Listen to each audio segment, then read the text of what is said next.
Lo que vamos a tratar ahora es un tema bastante, no diría pues difícil, pero sí bastantes situaciones laboratorio, ¿no? Que podemos también apoyar en este caso, no solamente con respecto a la fertilidad, sino también a la gestación.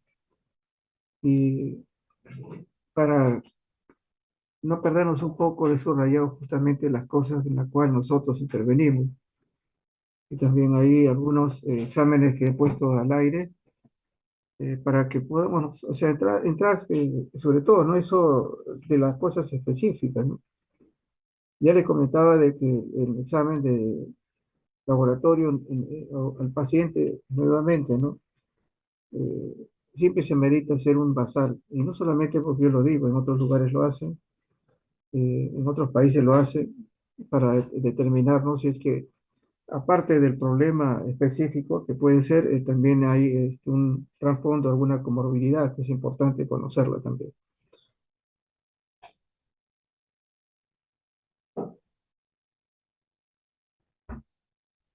Y a veces me olvido de saludar, ¿no? Buenas noches. La fecundidad se refiere, pues, a las formas como los hijos son habidos, ¿no? Eso es lo que tiene que ser, la cantidad de hijos que uno tiene. Pero la fertilidad significa la capacidad, ¿no? Que tanto el hombre como la mujer tiene para poder procrear. Una de las cosas que definitivamente observamos nosotros y podemos nosotros hacer más o menos un esquema como este, el ciclo menstrual es importantísimo, porque acá tenemos que ver que todo es un proceso, ¿no? Acá hay el desarrollo de los óvulos, ¿no? Ovocitos, ¿no? El cambio de preparación del útero, etcétera, y el embarazo, y hay un eje funcional, anatómico, en tanto hipotálamo, hipófisis y gonadal. Se sabe que en el nacimiento se hallan 400.000 ovocitos, y hay un estilo que se llama para poder ver cuál de estos elementos puede llegar a ser un óvulo, ¿no? Y ahí se habla de un término que es reclutamiento folicular, que solo uno de este folículo va a proveer el óvulo, solamente uno. Y se ovulan 420 oviocitos en la vida. Y si ustedes ven acá todo este proceso, estrógenos, lo hacemos, los hormonas ligadoras lo hacemos, laboratorio, HCG, HLH lo hacemos, y definitivamente la progesterona también lo hacemos dentro de lo que significa manejo, LH también lo hacemos. Entonces, toda esta circunstancia, ¿no? De manejar lo que es el ciclo, definitivamente, y al final, para observar que la paciente está en buenas condiciones, ¿no? Eso es lo que toman los ginecólogos para ver si hay una situación de fertilidad. Esto es lo normal. Y si hay preparación y el óvulo no es, eh, eh, como digo, el óvulo no es utilizado en ese término, no hay fecundación, entonces lo que se hace es o reabsorberse o eliminarse. Pero en todas estas áreas, como yo le mencionaba, sobre todo los componentes hormonales, eso todo tenemos que hacer para determinar que esta función sea normal y el paciente pueda, no, en este caso, si ya meritara, ¿no? Hacer un tratamiento propio. Y vemos nosotros acá también igual, ¿no? Todo el proceso de lo que significa pues el ciclo menstrual y los hallazgos que hay con respecto a los elementos hipotalámicos, hipófisis, etcétera, y todo lo que pueda desencadenar esta secreción, ¿no? Con estos elementos propios, para que los puedan ver. Entonces, la fecundación, que es una situación importante, y acá pues dice, ¿qué tiene que ver con nosotros? Mucho, ¿no? La eyaculación, que tiene que ver en caso del hombre, el semen lo hacemos, el examen. Y acá para esta situación hay eyaculación, hay capacitación espermática, que tiene que madurar, ¿no es cierto? El espermatozoide, y hay una capacidad de fecundar, y en el lapso de 3 a 5 días puedo hacerlo. Y ahí viene todo lo que significa el cigoto, blastocisto, y luego la implantación endometrial.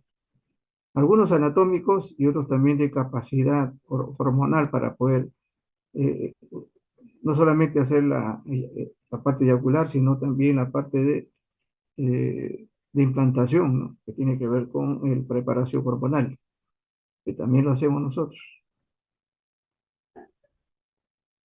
La espermogénesis tiene un proceso, ¿no? Igual, de maduración del espermatozoide. eh, bueno, se conoce mucho de esto. Y nuevamente, ahí, ¿no? En la hipófisis que se agrega como estímulo, ¿no? FSH y LH. La FSH estimula las células germinativas, tubo seminífero, producción de espermatozoides, y el LH activa la producción de testosterona y estimula también la producción de espermatozoides. FSH, LH y la testosterona lo hacemos nosotros para poder determinar que esto sea normal, ¿no? El médico ya sepa que hay una normalidad acerca de lo que es la función espermatogénesis. Y luego también, ¿no? Si puede observar ahí si hay algún problema de infertilidad, ya netamente genético, anatómico, en este caso la biopsia, ¿no? Ahora, ¿qué factores se debe considerar dentro de la normalidad y que puede también significar esto, hallar la anormalidad en el caso de la fertilización en las mujeres, ¿no? Vemos nosotros que hay lo que llamamos nosotros son factores ovulatorios. Ahí está la reserva folicular que les mencionaba.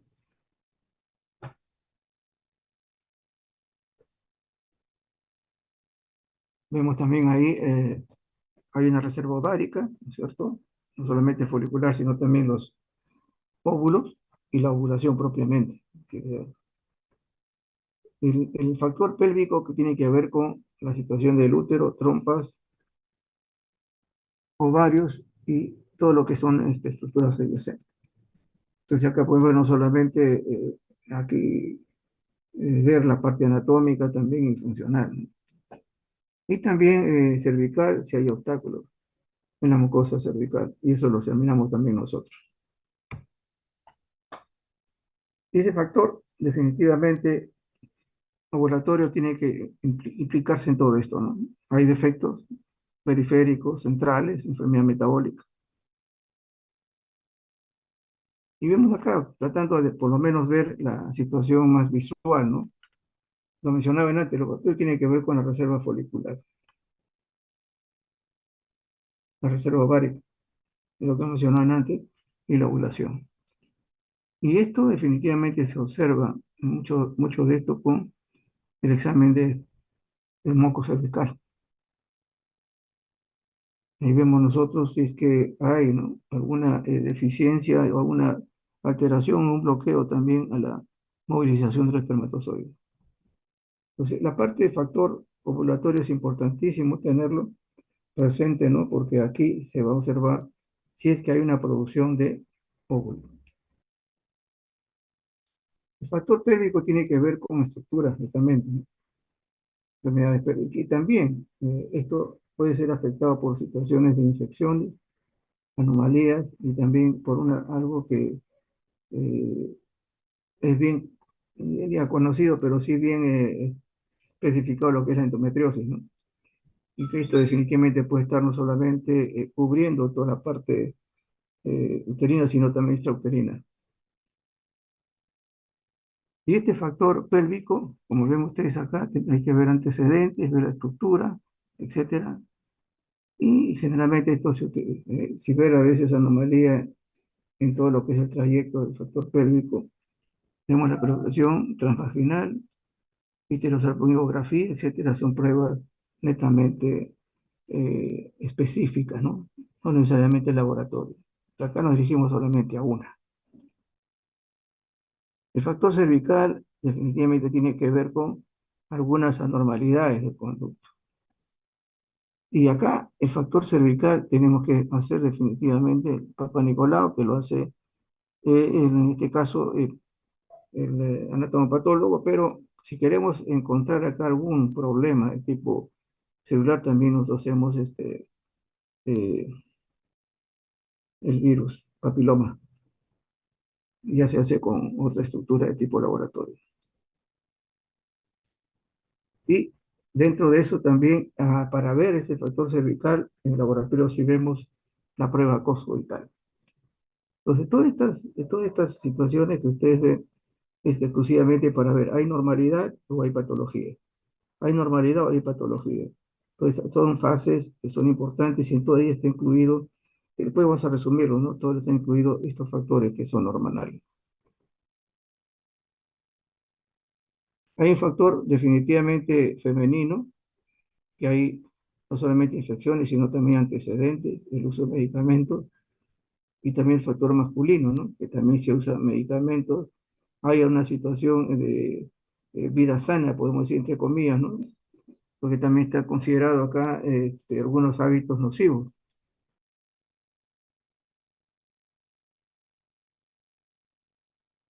Que hay dos importantes cosas que uno tiene que tener pues, presente, ¿no? En estos casos que estamos viendo todavía la parte normativa, ¿no? Que también si no se cumpliera sería lo anormal o alterado. Que vamos a tener realmente algunas condiciones, ¿no? Para eso la edad es una cosa importante. Y va a traer más dificultades, en este caso, un embarazo de una mujer cuando son mayores de 35, igual a menos de 35 años. Y en los varones mayor a 50 años. Aunque el varón puede tener la eyaculación posterior, pero no significa de que eso es como decir, todas las vidas, no es así. Que puede ser algo eh, positivo, ¿no? Algo que se puede decir óptimo. Otra situación también, pues hablamos de lo que significa eh, la salud de las personas. La obesidad es otra de las cosas que también afecta el embarazo. Y en caso vamos también, si es que hay problemas también que implica eso, ¿no? O sea, la delgadeza, eh, o sea, tratando de hacer más delgado, digamos, a la anorexia. Y como mencionaba, ¿no? Aquí hay definitivamente un problema con hábitos nocivos, ¿no? Y ya se conoce que el volumen eyaculatorio disminuye y la motilidad también. Y son fumadores de definitivamente eso tiene por consecuencia el problema de la fertilización. Viendo todos los aspectos, ¿no? Ovárico y también de todo lo que son los anexos, entonces nos damos cuenta de que tiene que cumplirse cada de esos pasos. El problema es que mucho se hace la mujer más que el varón. El varón nos centramos en ciertas cosas nada más. Entonces, desde la parte anatómica, la parte funcional, la parte de estructura de relación y, como le digo, también infecciosas, es la mujer la que tiene que realizar un sinnúmero de exámenes para corroborarlo. Y acá le he resumido algunas cosas que implica eso, ¿no? ¿Qué pruebas se tiene que hacer para ver si hay situaciones de fertilidad normal? Y si hay alteración de acá, definitivamente va a haber infertilidad. Les he mencionado siempre las pruebas basales: hemograma, glucosa, urea, creatinina, todas esas pruebas en un examen de orina, porque en ellas vamos a ver si es que hay alguna morbilidad, o sea, paciente que está con anemia, paciente que tiene un problema de trombocitopenia, paciente que tiene alguna situación de infección, etcétera, ¿no? O una infección urinaria, etcétera. Todo esto tiene que ser valorado previo a utilizar ya todo el ritmo de lo que significan los hormonas dentro del ciclo. Le mencionaba, ¿no? El FSH. Eso nos está valorando también que hay a nivel de hipófisis también, a nivel de hipotálamo también, toda esa línea, esto también funciona, ¿no? Entonces hay un nivel adecuado. El estradiol es importante también tenerlo presente aquí, que son los estrógenos, ¿no? En este caso, porque está valorando la función ovárica y placentaria. Eso es importantísimo también tenerlo presente. Otra hormona que también lo hacemos en el laboratorio es la progesterona, que también tiene que ver con el asentamiento, ¿no? En este caso de las contracciones en este caso de las musculares, etcétera, debe limitarse, como decir, es un antiadaptivo porque limita estos movimientos de expulsión, podemos decir nosotros. La hormona mulleriana también igual, el TSH, sobre todo eso, el TSH, la prolactina, que también está considerada una de las, que a veces se deja de lado, ¿no? Pero cuando hay una situación de infertilidad constante, Sí, se observa definitivamente lo que es la prolactina también como una hiperprolactinemia que puede significar un problema también de infertilidad.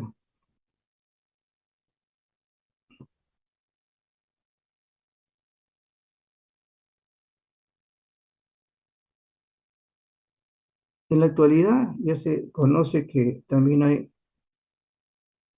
un compromiso inflamatorio, ¿no es cierto? Hay sinasas dependientes de la ciclina y la característica es que estas sinasas, ¿no es cierto? Que son todo lo que son las citoquinas, todo ese componente inmunológico, es la que permite la maduración del óvulo. Entonces también se está haciendo el dosaje, ¿no? De este componente químico. ¿Qué pruebas más se puede realizar cuando la mujer tiene aparte de la situación genética, ¿no? Se sabe que en las enfermedades autoinmunes, las enfermedades autoinmunes como el ES, artículos reumatoideos, una de las cosas que hace es evitar la implantación. Entonces, tenemos nosotros ahí la función ovárica, placentaria, la biliar que tiene que ver con la situación de los folículos, también, ¿no es cierto? El TSH, que es tiroidea, el resto que son a nivel ya central, la citina, que también provoca la maduración, enfermedad inmune, la genética y la serología. La serología es importantísimo tenerlo presente y las enfermedades también infecciosas crónicas, ¿no? En este caso. Entonces, hay esta dificultad, siendo lo normal que hemos visto más o menos muy ligeramente, los elementos aquí que deben ser considerados también para abarcar toda la situación de infertilidad en la mujer. Dos tipos de cosas que se hacen ya no es laboratorio, ¿no? La histerosalpingografía y la ecografía pélvica con recuentos de folículos, en este caso centrales, que son también importantes tenerlo presente.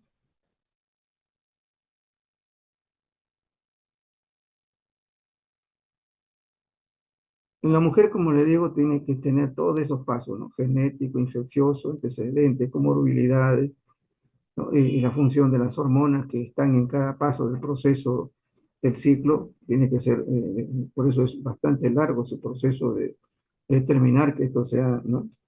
un, un problema muy propiamente de ella, ¿no? En caso del varón, hay que ver, generalmente cuando hacíamos los exámenes, ¿no? Veíamos la situación, en este caso anatómica, ¿no? Alteraciones, si hay criptosquidia, había un problema, ¿no? De congénito del aparato genitourinario, etcétera, trastornos, ¿no? Cirugías que había tenido el paciente, etcétera, cuando se inició la pubertad, igual que también la mujer, ¿no? La, podemos decir la menopausia precoz, ¿no? Que también se da, el varicocele, que también es una cosa que no es tan infrecuente, ¿no? Entonces, ¿qué más se debe ver? Igual que un poco más la situación con las mujeres, para determinar que esto sea normal y no llegar a una infertilidad, enfermedades tiroideas, la diabetes, el hipogonadismo, y muchas de las cosas también se acerca en la parte infecciosa cuando hay tuberculosis. Enfermedades genéticas, enfermedades también de tipo sexual, etcétera, donde hay problemas de tanto de eyaculación y orgasmo, y lo mencionaba antes, ¿no? Era el estilo de vida, ¿no?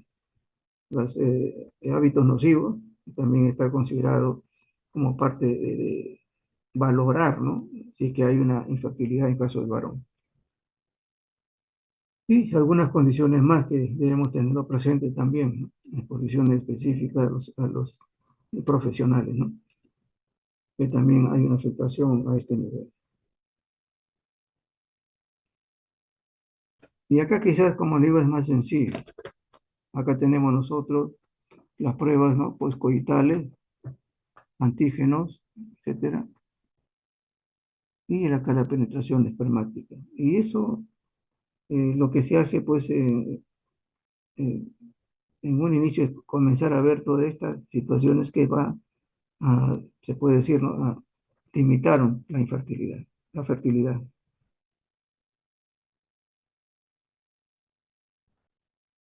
Este tipo de prueba, si ustedes ven hacia abajo, determina, dice, el número de espermatozoides activos en el moco cervical, no lo que normalmente se utiliza para hacer el estudio del semen, ¿no? Espermatograma, sino acá es con el componente femenino acá. Y se ve si hay supervivencia en horas después ¿no? Después del coito, ¿no? Se realiza, se realiza próxima a la ovulación, la prueba aplica aspiración del moco cervical, etcétera, después, y disminución de, en este caso, por acá, una de las cosas que pedíamos a los pacientes, ¿no? Bueno, el médico decía, y le tomaba, en este caso, el ginecólogo, ¿no? Venga después que tener relaciones inmediatas, ¿no? Le tomó una muestra, la mandaba al laboratorio y veíamos nosotros si había esta activación del espermatozoide, si a veces el moco tenía un componente tipo inmunológico en la cual no me permitía, ¿no? Inclusive hasta la viabilidad también se perdía. Ya mencionaba la parte de lo que significa también la situación genética. También se tiene que informar acerca de por qué hay alteraciones, y eso lo vemos a veces en una espermatograma, ¿no? A veces alteraciones que rebasan el 20% de los espermatozoides también, en este caso, patológicos. Y aquí vemos algo, ¿no? Ya mencionando. eh, no solamente la genética, sino también acá hacemos lo que es, todo lo que es observar el espermatograma, ¿no? Decimos el volumen, seminar, definitivamente lo tenemos que observar también, porque esto es importante, ¿no? Porque a veces el esperma es demasiado escaso, ¿no? Pero acá hay 1,5 a más. Menos de esta cantidad, está viendo que hay menos cantidad de probabilidades. ¿Por qué? Porque hay menos espermatozoides. Y esto también ayuda a que sea normal, ¿no? Su número de espermatozoides está en estos millones y concentración también esto por mililitro, movilidad, definitivamente que debe haber, y todo tiene que haber, veíamos, ¿no? Imagínate, casi movilidad está llegando al 72%, ¿no? Igual, podemos decir acá que debe haber también un porcentaje dentro del campo, ¿no? No es que se sume, ¿no? Dentro del campo. Hay morfologías definitivamente normales, sí las hay, y la normalidad la tenemos que tener por debajo del 4%, algunos dice hasta el 5%, ¿no? Entonces, no vemos, ¿qué vemos? A veces espermatozoides sin cola, partenoides de doble cola, de doble cabeza, o anormales, grandes, ¿no? Pues son estas anormalidades que se repiten a veces en mayor cantidad y no son viables cuando haya, en este caso, queriendo tener la fecundación. Y vemos nosotros también que hay componentes leucocitarios, el pH que es importante tener. Como mencionabas en antes, una de las cosas que ya más claramente aquí se observa es, igual, se observa el moco cervical con espermatozoides. Y muchas veces se encuentra acá anticuerpos que son movilizados o citotóxicos. No permite pues que el espermatozoide no. Y esto, ya en la actualidad existe también toda esta forma de manejarlo de manera inmunológica, ¿no?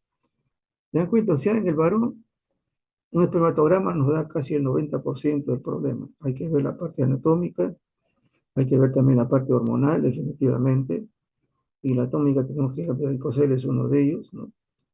Clitorquide es otro de ellos que también vemos con frecuencia, diríamos nosotros, y luego el moco cervical, que puede tener anticuerpos también, o alguna situación citotóxica que mata. No hay viabilidad, espermatozoides que no son viables, o sea, no hay vida, espermatozoides que tienen alteraciones también morfológicas, y también las situaciones genéticas, ¿no? Que puede llevar a esto. Y en caso inclusive de el espermatograma que vemos acá, es lo que vemos en algunos casos, la azospermia, ¿no? No se encuentra ningún espermatozoide en el líquido seminal. Con eso se terminó. Y por eso le digo que a nivel femenino es otra cosa. Y acá vemos nosotros, ¿no? La azospermia que puede ser secretoria o que también obstructiva. Y acá tenemos que ver por qué los conductos seminales han obstruido en este caso. Igual, ¿no? En caso de la mujer, como lo han visto, es una variedad tremenda, ¿no? De observar. Acá en el varón, la prueba basal siempre se va a dar la genética. También la genética, alteración de la espermatogénesis, ¿no? Alteración. Perfil lipídico, tiroides, hay que descartar tuberculosis e infecciones, ¿no es cierto? Antes era muy frecuente, hasta había tuberculosis epidemiaria, ¿no? Años atrás, ¿no? Muchos años atrás. Pero también puede observarse también tuberculosis en la casa de las genitales de las mujeres, también igual, ¿no? Pero acá tiene que descartarse infecciones de cualquier tipo, uno de ellos también, ¿no? El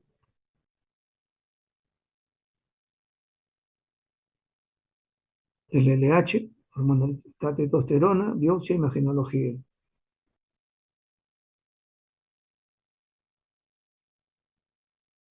Entonces, todas estas pruebas que generalmente estamos resumiendo nosotros con respecto a las pruebas para ver la normalidad en la mujer, primeramente, cualquier alteración ya estamos tocando la infertilidad y las pruebas son definitivamente muchas para ella, hasta la situación anatómica, ¿no?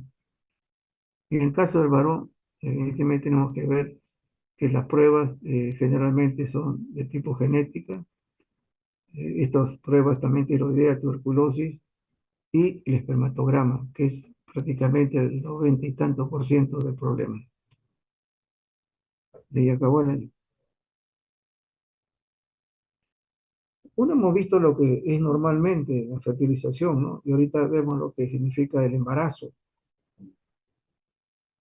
Y si el embarazo comienza a terminar la implantación. Y es la verdad, antes no había embarazo. Eso es lo que tiene la OMS, no es porque uno lo diga.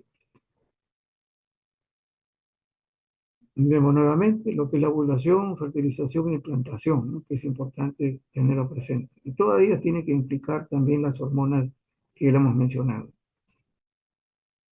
Ahora, ¿por qué todas estas cosas que tenemos que aprender, ¿no? Tanto de lo que significa el ciclo y estas, podemos decir, las situaciones anatómicas, es por la cantidad de muertes maternas que también tenemos, ¿no? Eh, algunos, hay lugares al norte donde definitivamente las muertes maternas son muy altas, pero también en Lima. Uno dice, pues, por la población tan grande que es todo igual. En Lima muchas veces rebasa las cantidades en otros lugares de otras regiones. Y acá ustedes tienen en el año ya 2003, 2023, ¿no? Para el 2024, 262. Estamos hablando hasta la primera semana del 2024, ¿no? Que son 5. Pero estás hablando de la primera semana. Ya estamos en la, multiplicando más o menos, estamos casi en las 30 semanas, ¿no? Veintitantos semanas. Nos falta una semanita.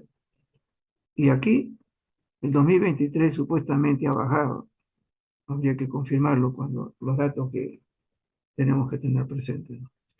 Por uno de los grandes problemas, ¿no? El embarazo normal que puede haber y la muerte materna por complicación, generalmente tipo hemorragia,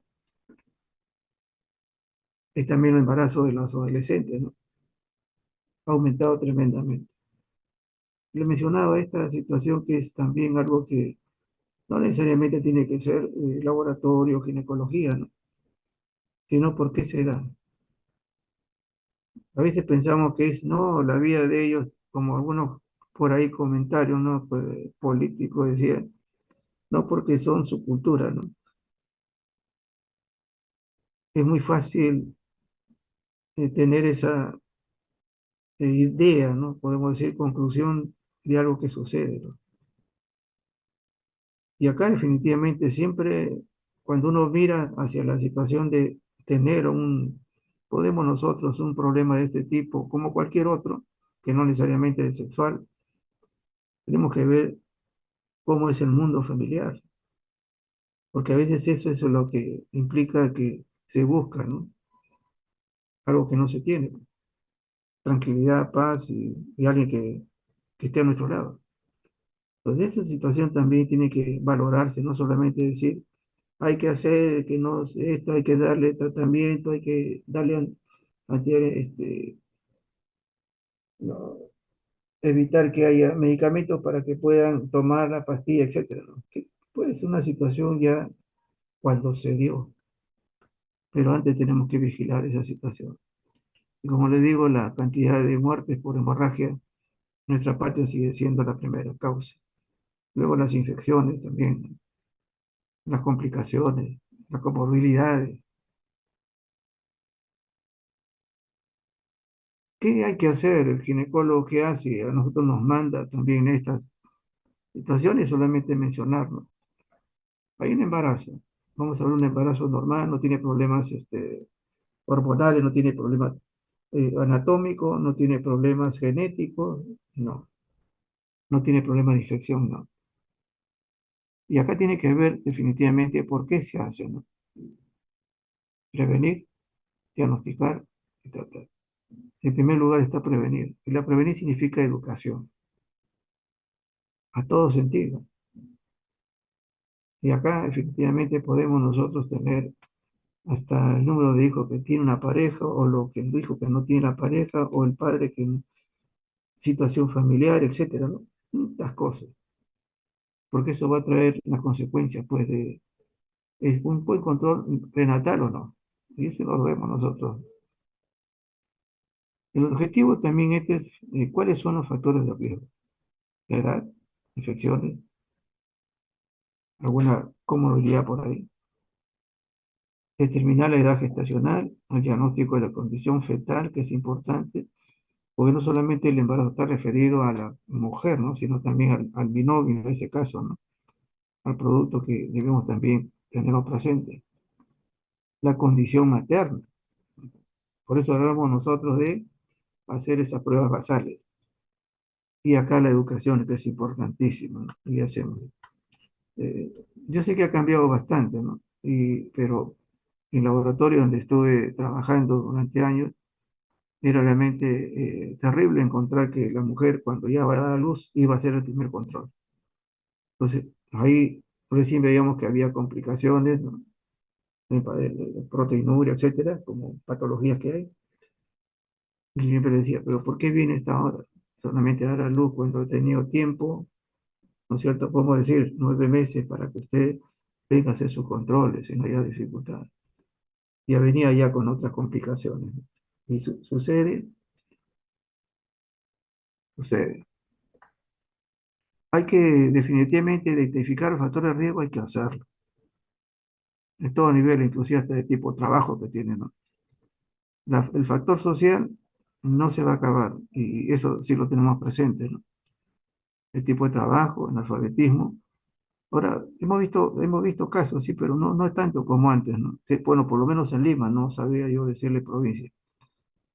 Ahí también eso, ¿viene de la zona rural o no? Y sí, en la zona rural todavía existe este tipo de inconveniente. Entonces, para ellos, al educarlos es bastante complejo, ¿no?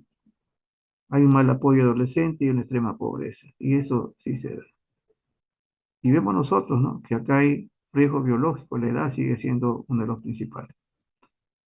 Las edades extremas, yo diría que mayor de esto todavía, digo, porque hay mujeres que pasan los 30 y tantos, hasta cerca de los 40 y pueden tener hijos sin mayor problema, pero acá niñas, no, definitivamente, estas son las edades extremas, que hay esos factores biológicos, mayores riesgos hemos encontrado.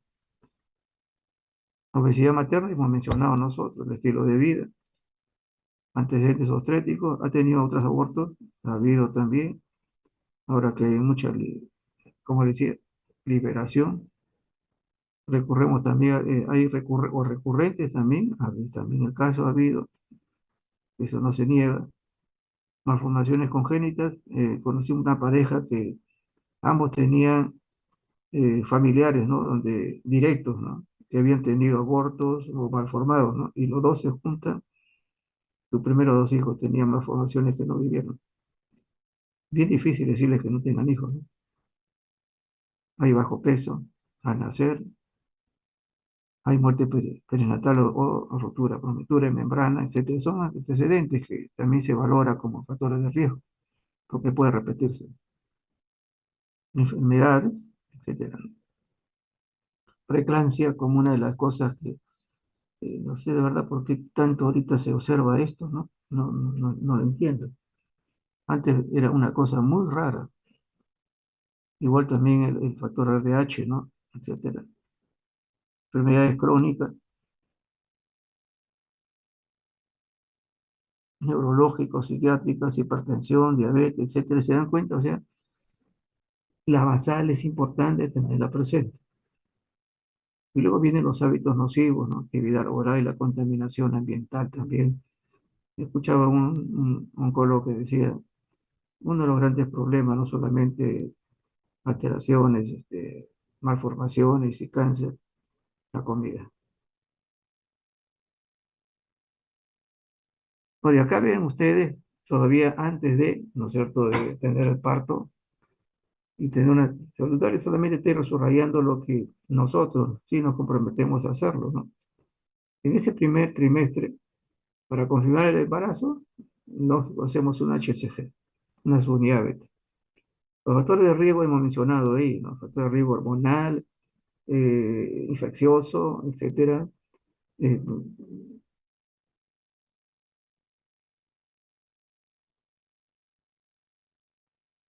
estilo de vida, podemos entre comillas, pero yo pienso que tanto hormonal, que es importantísimo, y los cuadros de infeccioso, viral o infecciones, etcétera, o procesos crónicos, si intervenimos en esa primera parte.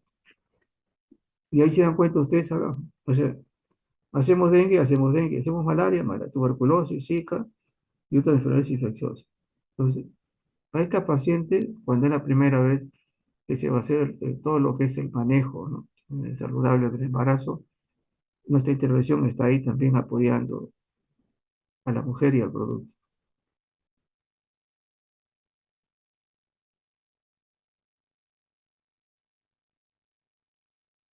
Y ahí viene, ¿no? Mando nomás HCG, esto se pide, ¿no? Grupo sanguíneo RH, hemograma, glucosa, urea, creatina, y se dan cuenta la basal, examen de orina. Luego viene la serología, que generalmente se pide rubiola, hepatitis B, sífilis y HIV. Si hay repetidos casos, ¿no? En este caso de aborto o alguna complicación, se le pide el torcho y malaria. En este caso ahorita se está agregando el Zika también. Entonces, en esta primera consulta, ¿no?, que se está haciendo prenatal todavía a las pacientes, se le hace un sinnúmero de... El grupo sanguíneo es importantísimo, ¿no?, por todos estos hallazgos que posteriormente puede haber.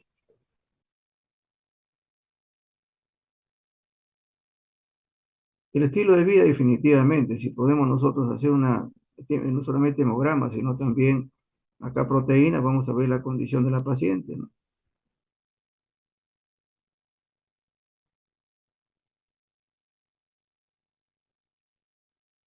Un embarazo no implica solamente un aumento de la parte uterina, sino ya se ha estudiado tremendamente. Muchas cosas, muchos órganos, muchas situaciones de estimulación se da a todo nivel, ¿no? Por esa razón de que es complejo, ¿no?, conocer la parte de lo que significa el embarazo y hay que vigilar cada porción de lo que tanto cardiovascular, pancreático, no solamente mamarias, etcétera, ¿no? Tiroidea, etcétera, que es importante tenerlo porque esto va a significar la viabilidad hasta el fin en el parto. ¿Qué hormona por excelencia? Eso estoy marcando lo que sea necesario conocerlo. Se mantiene en síntesis y acreción de la progesterona. Esa es una de las funciones importantes. Favorece la producción de testosterona y corticosteroides en testículos. Es positivo al quinto día retraso menstrual con valores de 50. Cuando se tiene más o menos valores de 25, ahí dicen, eh, de 5 a 25 tenemos un borderline y se cataloga muchas veces esa cantidad a aborto temprano o embarazo ectópico. Los médicos generalmente valores mayores de 25 lo consideran ya positivo. Ahora, puede haber positividad, ¿no? Menos de eso, pero ellos no están pensando en una gestación normal, están pensando en una patología y lo que va a ayudar a este embarazo es una ecografía. Ya, es un indicador temprano del embarazo, es un marcador específico de la evaluación de enfermedad trofoblástica. Parte de sus funciones tenemos esto. Dos importantes razones por qué se maneja la gonatrofina corónica, y en este caso su unidad beta. Lo importante también es esto, ¿no? Ahora, no son datos muy exactos, pero por lo menos ayudan a determinar semanas de gestación y también los trimestres. porque esto también nos ayuda a valorar, sobre todo las que vamos a ver ahora en el primer trimestre, la patología, el diagnóstico. En el cuerpo lúteo, que es definitivamente después que ha salido el óvulo, ¿no? Forma, son importantes, ¿no? Estrógeno y progesterona, para que haya una viabilidad también del embarazo, ¿no? La gestación. Y si hay alguna alteración que el médico quiere obtener porque ha habido ya alteraciones propiamente, un aborto frecuente, el médico le va a pedir, definitivamente, ¿verdad? Y dentro de los estrógenos también está hablando de viabilidad. La progesterona, vemos acá los elementos que deben haber definitivamente en esto. Y una de las condiciones importantes se dice que es un antiabortivo, ¿no? Evita las contracciones uterinas. Y luego el desarrollo, ¿no? De otras cosas, pero eso es lo importante que se tiene presente. El estrógeno, dentro de eso, el estrógeno, el estriol, que está abajo, el E3, se puede hacer el examen en orina. Y este estriol debe aumentar con la gestación 2 miligramos por 24 horas en la semana 16. ¿Aumenta al final del embarazo? Sí. Y cuando los valores son menos de 5 en 24 horas, estamos hablando de muerte fetal. Entonces, la viabilidad del feto principalmente lo está dando el estriol, acá en el grupo de los estrógenos. Entonces, esto es importante, sí, tenerlo presente, ¿no? Esta es la forma como se ve la viabilidad del feto. En este caso, utilizando estas hormonas que también lo pide cuando hay algún riesgo del embarazo. Ahora, hay muchas hormonas, ¿eh? A veces uno dice, no, pero está colocado lo más, sí, lo más frecuente. Y si uno ve, hay una treintena de hormonas que inclusive salen de la placenta. Pero la idea, no, pues eso ya lo van a ver ustedes en ginecología, ¿no? Pero acá lo que estamos haciendo nosotros, ¿no? En términos de apoyo, ¿no? El antógeno placentario, somatotropina coriónica. Es importantísimo esto, ¿no? ¿Regula el metabolismo materno? Sí. Esta es la hormona de la comida del feto. ¿Produce antagonismo con la insulina? Sí. ¿Mantiene glucosa elevada? Sí. ¿Facilita movilización de los lípidos? Sí. ¿Altera la regulación y tiempo de respuesta del sistema materno-infantil, del sistema materno a la insulina? Es la hormona del crecimiento fetal. Y la utilización, en este caso, a través de ellos, también el metabolismo de los ácidos grasos. Esta hormona se le considera que es diabetógena para la madre, ¿no es cierto? Porque se altera. Y acá tiene que verse por eso el basal. ¿Hay algún antecedente familiar o ha tenido alguna irregularidad en los niveles de glucosa antes? Esto le va, como decirlo, va a endulzar mucho más, ¿no? Entonces, uno tiene que darse cuenta de que hay que valorar. Muchos mencionan eso, ¿no? Dentro de lo que significa que es una hormona diabetógena. Y si esto termina con el embarazo, bien, hay que hacer la evaluación posterior, pero si continúa, es una paciente ya diabética. Acá hay dos cosas que son importantes, ¿no? Que ya se conocen, ya solamente mencionarlas nada más, ¿no? Como le digo, lo que estamos haciendo nosotros, no estoy entrando a la ginecología propiamente dicha, ¿no?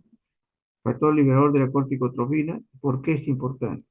Estimula la liberación de ACTH placentaria, regula la glándula suprarrenal materna, y ahí está.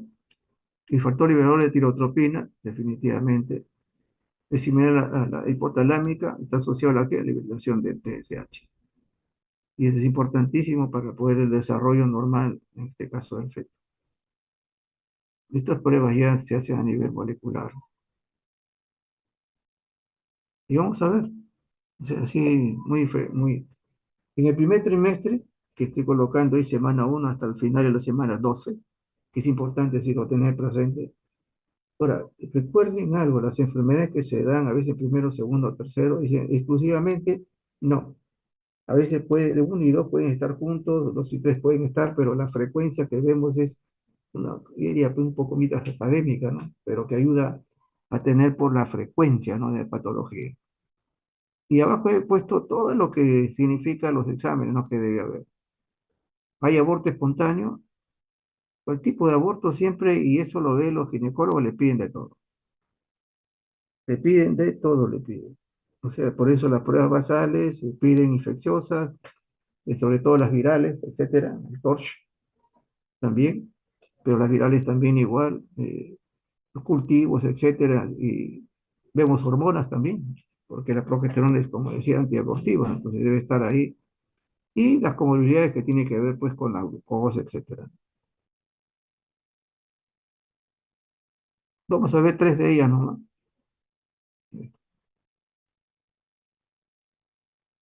Cuando hay un aborto, generalmente se dice, ¿no?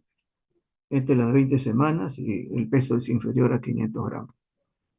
Fetos muertos mayores de 20 semanas es otra cosa. Las causas son por anomalías propiamente, ¿no? Malformaciones, etcétera.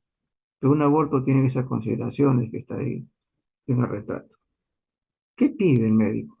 Porque esto a veces es no solamente una vez, puede ser recurrente, ¿no? Como yo le mencionaba, es hormonas, todas. Comorbilidad, recuerden que la diabetes es una causa también de esto. A nivel genético, sí, se observa muchas alteraciones genéticas. Y una de las primeras cosas que se pide es el torcho.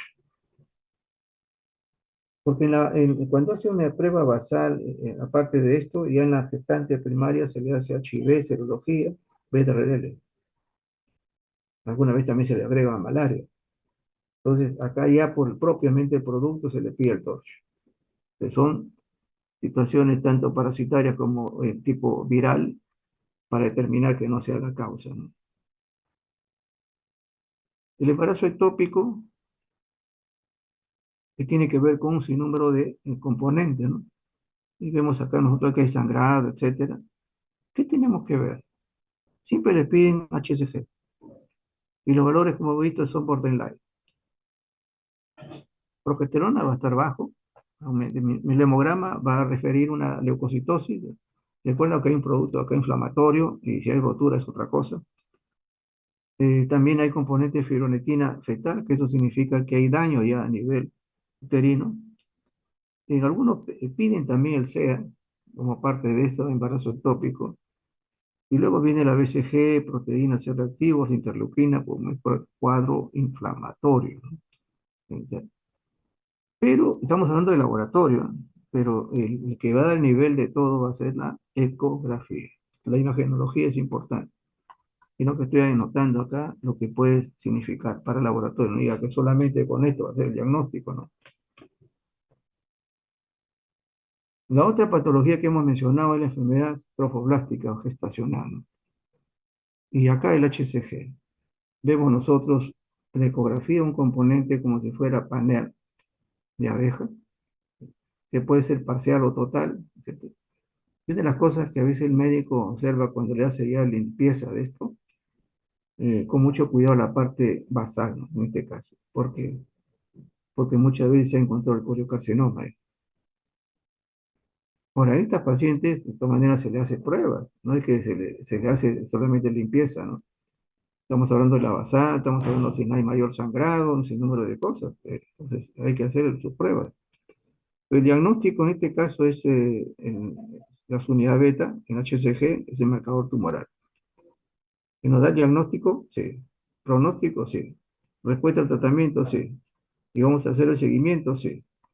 Ya, vemos nosotros no correspondiendo a las primeras semanas, crecido el abdomen y tenemos valores de 100.000 a millón a más. Entonces el médico sabe que esto de acá está haciendo el diagnóstico como marcador, en la ecografía está haciendo un diagnóstico, imagenología, etcétera, y los compromisos que pueda tener la paciente posterior. Entonces eso es lo que es importante tener. Acá en la tumoración, solamente para mencionarle nada más, el cáncer de cervix es importante hacerlo. Y ustedes ven acá unas células que tienen como un halo claro, ¿no? Ellos son los coilocitos. Y la célula ha sido tomada por papilomavirus. En el segundo trimestre, nuevamente estoy marcando las cosas, ¿no? Crecimiento del bebé, y no se ve definitivamente con el análisis amniótico y algunas pruebas también marcadores, ¿no? En este caso, uno ver la viabilidad que está creciendo, el desarrollo, el, el- anatómico, etcétera, ¿no? Todas las cosas. Escuchar el latido del corazón, ¿no es cierto? Y acá el HDG es importante porque si está bajando, significa que está habiendo un sufrimiento fetal y que puede significar la muerte. Pruebas genéticas, definitivamente se tienen que hacer porque en este caso ya se observa qué cosa, el síndrome de Down, defecto del tubo neural y utilizando la alfa fetoproteína. El hemograma, hay que verlo de todas maneras, en este caso estamos hablando de exámenes prenatales, en este caso en el segundo trimestre, las anemias, las anemias, la diabetes gestacional, examen de orina y proteinuria, puede haber infección urinaria y el médico, el ginecólogo siempre se alerta a eso, porque ya la frecuencia, ¿no? Ve, así sea un leucocito más en la orina, pide cultivo, porque esto puede desarrollarse en un aborto, pues. Entonces, quiere que no haya complicaciones con respecto a eso. Y la proteinuria definitivamente nos está hablando de otro compromiso preeclámsico, ¿no? Y acá sí hay que pedir, puede ser, ¿no? Tanto grupo sanguíneo en total, ¿no? El RH quizás lo piden acá, ¿no? Dentro del marco de lo que es el ministerio, porque es el más grave, ¿no? Pero ojo, la gravedad no significa que el otro no puede tener, entonces ABO, RH es importante. Y lo que siempre se menciona es que sí se debe pedir del esposo, ¿no? ¿Cómo sabemos si la mamá tiene O, el hijo ha tenido O, o bien? Y tenemos que saber también del esposo, para ver si hay esa situación de incompatibilidad. Y la típica y el más frecuente que aquí se debe realizar es el test de Coombs. Ya acabamos el segundo trimestre, tercera semana, hasta las 26 semanas. Y vemos algunos componentes y algunas cosas que también nos interesa conocer. ¿Ok? En la preeclampsia, que vemos nosotros que hay una alteración, no solamente presión, problemas hepáticos, problemas renales, edema, etcétera, y definitivamente acá hay un desarrollo con compromiso también de tipo renal, ¿no? Y esto generalmente es después de las 20 semanas. Hay que hacer sus pruebas basales, y le mencioné que sí, porque no se conoce por qué sucede esto, ¿no? En la actualidad, pero sucede ahora con mayor frecuencia, ¿no? Y generalmente la obesidad, la proteinuria y eh, el peso, ¿no? Eh, la proteinuria y la presión arterial son los tres pilares para determinar que hay un riesgo de preeclampsia a la paciente. Luego ya se piden las pruebas hepáticas, etcétera, ¿no? Entonces, ¿qué se pide en general con eso? Las pruebas basales, necesariamente. Prueba de coagulación, va a haber problemas de coagulación en los pacientes, ¿no? Pues, pruebas hepáticas, igual, hay compromiso hepático. Proteinuria, problema renal. Pruebas renales que también tienen que ver porque hay un compromiso, también es decir, ¿no? Un ácido úrico. Y se sabe que cuando aumenta el ácido úrico en el valor basal, sí, se observa en estos pacientes. Y también el hemograma, ¿no? La hemoconcentración. Entonces, estos son laboratorios. Luego vienen las condiciones clínicas y de monitoreo. Esto es lo que se observa y se pide a los pacientes. En la diabetes gestacional he mencionaba, ¿no es cierto? Vemos nosotros que hay situaciones acá que hay que manejarlo. Ya esto, algo hemos hablado de la somatotropina coriónica, ¿no es cierto? En antes, que es una diabetógena. Pero también tenemos que nosotros hacer algunas consideraciones, ¿no? Y una de las cosas es que cuando nos pedían algo para sacarle al bebito, ¿no? En este caso, alguna prueba de confirmación. También a la madre lo que hacía era, nos colocaba ahí, ¿no? Bebé macrosómico. Entonces, tomamos la prueba de la mamá y le encontramos una glucosa elevada. Si eso permanece, estamos hablando ya de un antecedente, ¿no? O familiar o propiamente de comorbilidad, la paciente va. Si no, se calma, es otra cosa. Y aquí, por ejemplo, en esto podemos ver hiperglicemia, hiperinsulinemia y también puede presentarse en estos casos la poliedad. Y acá algunas situaciones que puede desencadenar también. Y uno de los riesgos de la diabetes gestacional es la preeclampsia. Y algunas consideraciones también de tipo anatómico, genético, ¿no?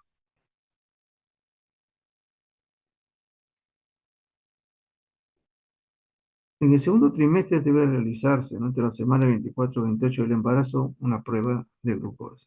O algunas veces también pruebas gestacionales, ver las curvas, ¿no? Que es diferente. Y vemos acá nosotros que es este el método para poder determinar que esto sea una diabetes gestacional. Hay que hacer una curva de tolerancia a la glucosa, pero diferente a la que normalmente hacemos, ¿no?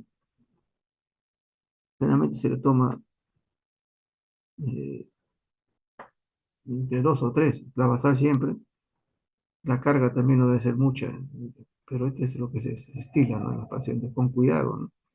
Porque si tenemos una paciente que tiene 200 de glucosa, no se le hace prueba de tolerancia a la glucosa. Esa es una determinación que nosotros le referimos a los médicos porque ya hemos tenido problemas nosotros años atrás cuando teníamos pacientes que 200 a más, le dábamos la prueba para ver la tolerancia y teníamos que llevar a la emergencia con un problema de hiperinsulinismo, no sé, no hiperinsulinismo, hiperglicemia o y coma. Entonces nosotros hemos tenido esos casos eh, en los cuales era el riesgo, ¿no? Entonces, cuando tenemos ese 200 no le hacemos prueba la tolerancia por el riesgo que tiene. ¿Qué se va a hacer? Salvo en este caso, ¿no? Una excepción, se le hace pruebas repetidas, basales, a la paciente. O postprandial, también que es algo importante tenerlo presente. En el tercer trimestre hay una cosa que dentro de todas las condiciones de manejo que siempre se va a hacer, ¿no es cierto? Hay que ver cómo está el bebé, etcétera. Pérdida de líquido o sangrado. Ahí lo estoy mencionando. Ahí tenemos que ver si realmente hay pérdida de líquido amniótico.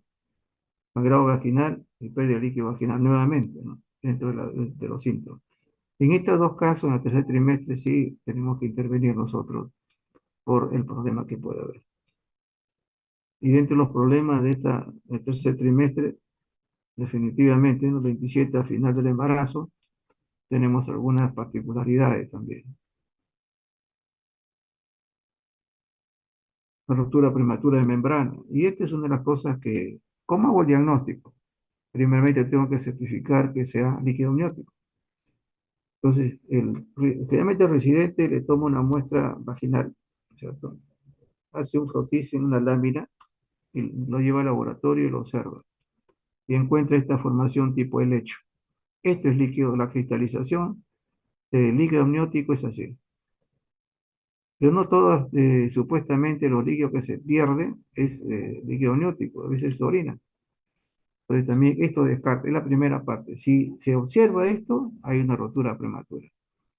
Aquí sí hay que tener cuidado no solamente a la madre, sino también al feto, porque la infección es muy frecuente, ¿no es cierto? Y muchas veces puede ocurrir hasta en caso de prematuridad, que también es un riesgo al feto. Y ahí hay algunas condiciones que también puede significar también el tabaquismo, utilización del DIU, partos prematuros previos, etcétera, que pueden dar lugar a esta patología, ¿no? Y acá sí, el laboratorio tiene que ir su hemograma al paciente, ver si hay alguna, determinar si hay una infección, hay que hacer el cultivo de estas zonas, ¿no? Que es importantísimo tenerlo, pero el diagnóstico primario es determinar si es líquido amniótico. En este, justamente, último trimestre, también las infecciones virales se observan. Por eso yo les mencionaba, ¿no? En caso de en caso de las mujeres es mucho más situaciones a veces mal, ¿no? Y a veces lo vemos como, entre comillas, ¿no? No hablemos de maltrato, pero sí es bastante difícil a veces que ella pueda terminar de hacer toda esta variedad de cosas, ¿no? Hay un riesgo, sí, puede alterarse todo eso y puede haber también, no solamente el feto se contagia, sino también ambos. Y vemos, el HIV ya se hace, ¿no? Antes, en las primeras, primer trimestre se hace, si que no se tiene problema, se hace serología también, ¿no? En este caso. Pero el resto de pruebas no. Entonces tiene que agregarse en esta paciente, si es que hay, determinar que sea citomegalovirus, parvovirus, HTLV, hepatitis, rubiola, y también el virus, ¿no? Papiloma, dengue, chikungunya, zika. A estos de aquí, generalmente de tipo viral, se le dice serología viral. ¿Ok? Esto es la infección a la madre. ¿Ok? que puede transmitirlo también al feto. Pues tenemos ya dos cosas, RPM y infecciones, ¿no? Que supuestamente no. Tenemos dos más que se dan en este, por eso el grupo sanguíneo se pide de un comienzo. Acá dice factor RH, grupo sanguíneo y factor RH. En uno puede desencadenar un problema hemolítico posterior al primero o segundo de los hijos. Claro, el más grave es el RH, pero igual debe pedirse los dos.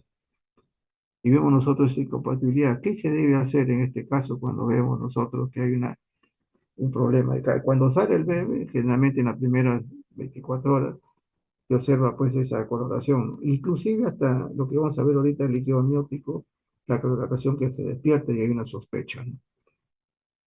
El test de Kuhn es, como decir, no de cajón.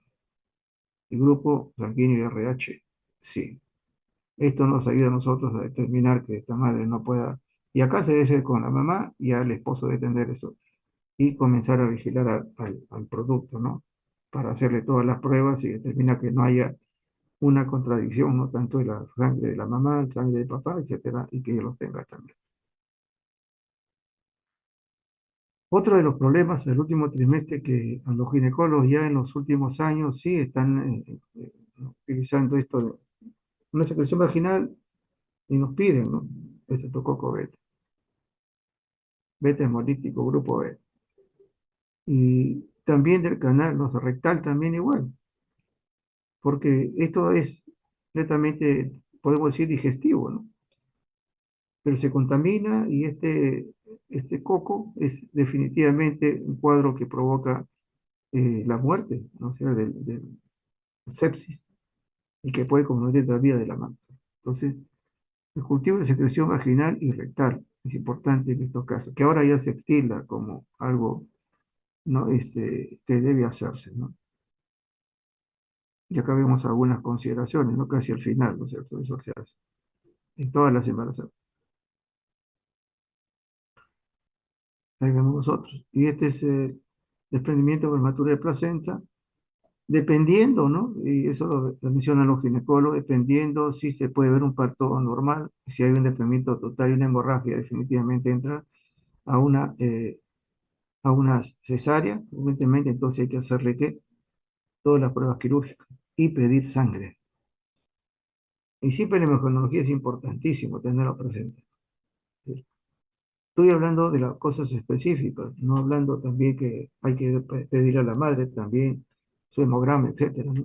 Pero esto es lo que estamos viendo nosotros y lo que hacemos y lo apoyamos tanto en este caso a los ginecólogos. Ahora, hay ahorita algunas consideraciones de bienestar fetal, porque el embarazo no significa que la madre esté bien o el padre, ¿no? Sino también en este caso el producto, ¿no? Hay un pH.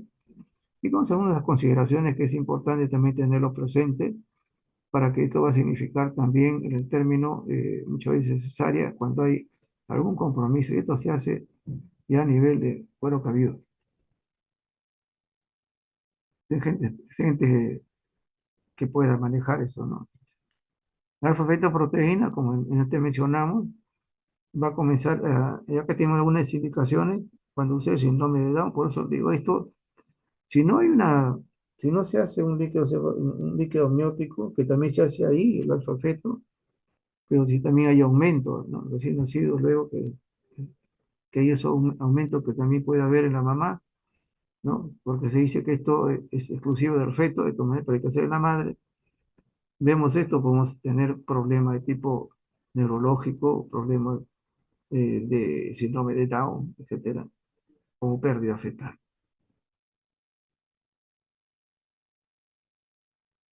Y esto es lo que mencioné antes, ¿no? Acerca del estrógeno, ¿no? Este estriol materno, urinario o en suero.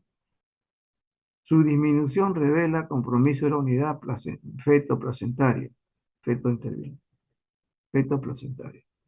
Entonces, esto es lo que vemos nosotros y antes les he mencionado, lo que va a significar, pues, una muerte fetal utilizando solamente, aparte de la HC. Esto está hablando acá, como le digo, de lo específico, ¿no? Pero cuando hay esta situación siempre le piden HCG al paciente. Pero hablando solamente del estriol, y ahí se identifica una muerte fetal cuando tiene menos de 5 miligramos en 24 horas.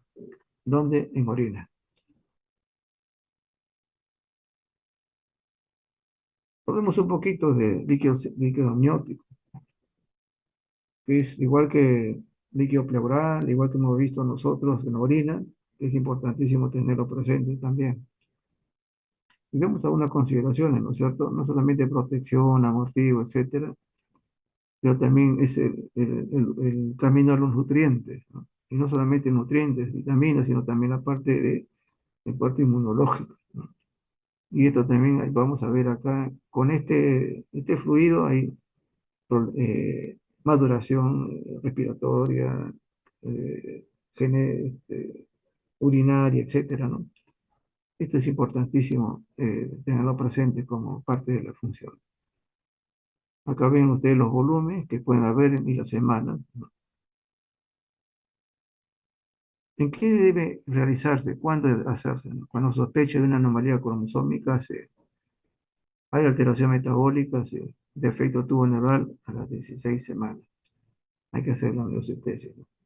Porque ya acá se ha hecho alfa-fetoproteína, había una anormalidad. Tenemos que una paciente que es diabética también o tiene problemas de tiroides, igual tiene que ser. Y cuando hay sospecha que han tenido antecedentes, ¿no?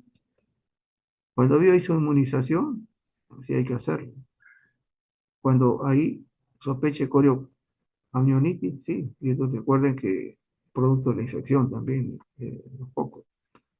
De sospecha de inmadurez fetal, sí, y esto ayuda también por los problemas, ¿no? de déficit, ¿no? De la parte respiratoria, ¿no? Hay algunas consideraciones también que se hace con líquido, pero vamos a pasar aquí.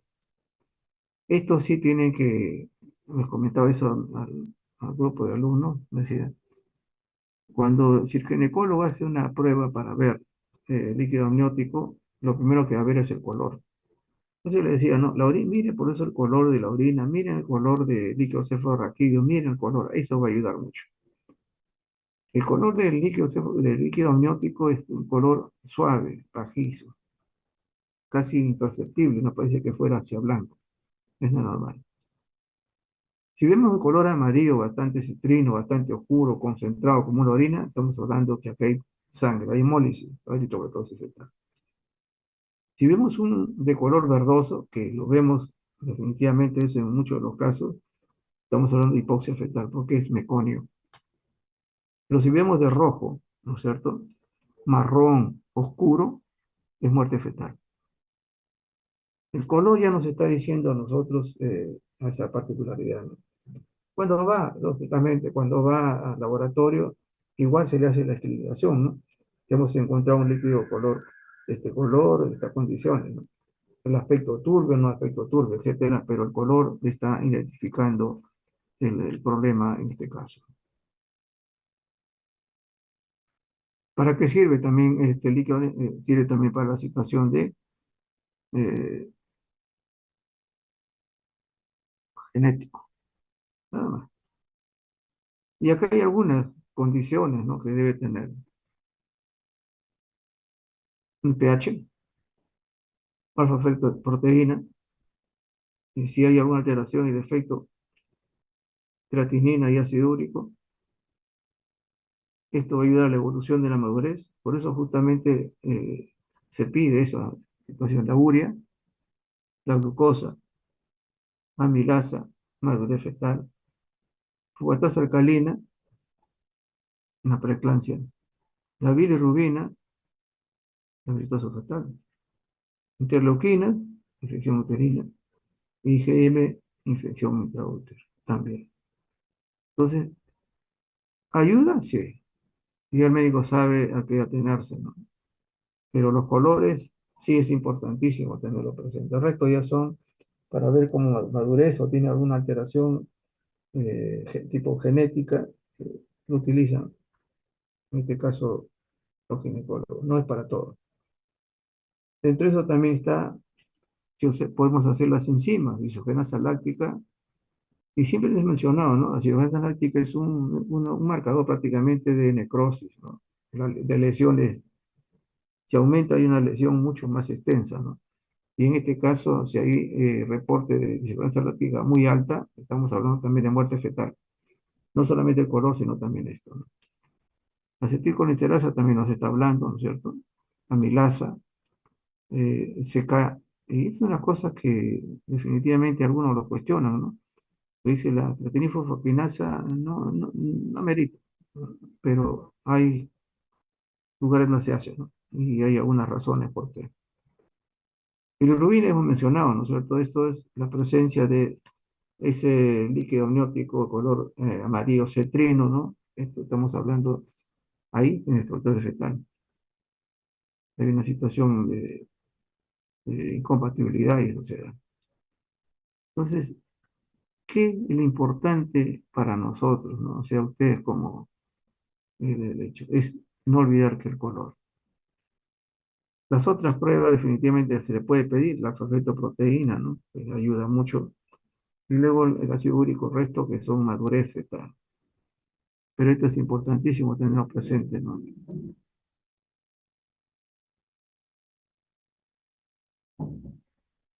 El bienestar fetal con respecto al exterior, muerte fetal.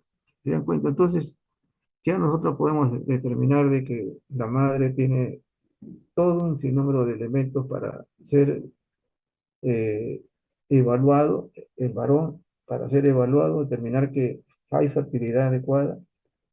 Si sale de lo normal, estamos hablando de infertilidad, ahí tenemos que hacer las pruebas. En caso de la madre, definitivamente son no solamente 10 15 pruebas, sino hay que hacerle también repetirlo por cada ciclo, ¿no? Y parte de todo, ¿no? Hormonal, basal, etcétera. En caso del varón, generalmente lo que más se observa es la espermato, en este caso el cromatograma. Eso es lo que más se observa. Que también puede ser el moco cervical también, que son anticuerpos contra el esperma, y que es coital, que se observa también, lo vemos. Esto generalmente sea lo máximo, se puede decir al varón. Y luego la parte hormonal, luego la zona anatómica. Y luego en cada trimestre, ¿no? ¿Qué problemas hay? En cada trimestre es importante para determinar, ¿no? ¿Qué prueba en ese momento hacer? La basal van a estar siempre presentes porque ya lo tenemos del primero, ¿ok? Y luego lo vemos las complicaciones. El segundo trimestre igual, el tercer trimestre. O sea, hay mucho más patología, ¿no? Pero acá no es la idea es hacer toda la variedad ginecológica, sino lo más frecuente que nosotros hemos visto dentro del laboratorio.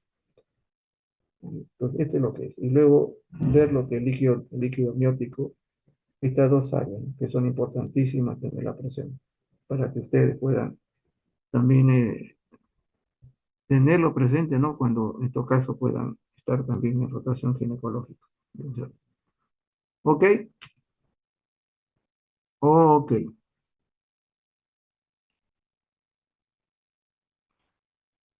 Bueno, ha sido un gusto estar con ustedes y buenas noches. Gracias, doctor. Buenas Gracias, noches. doctor. Buenas Bueno. noches.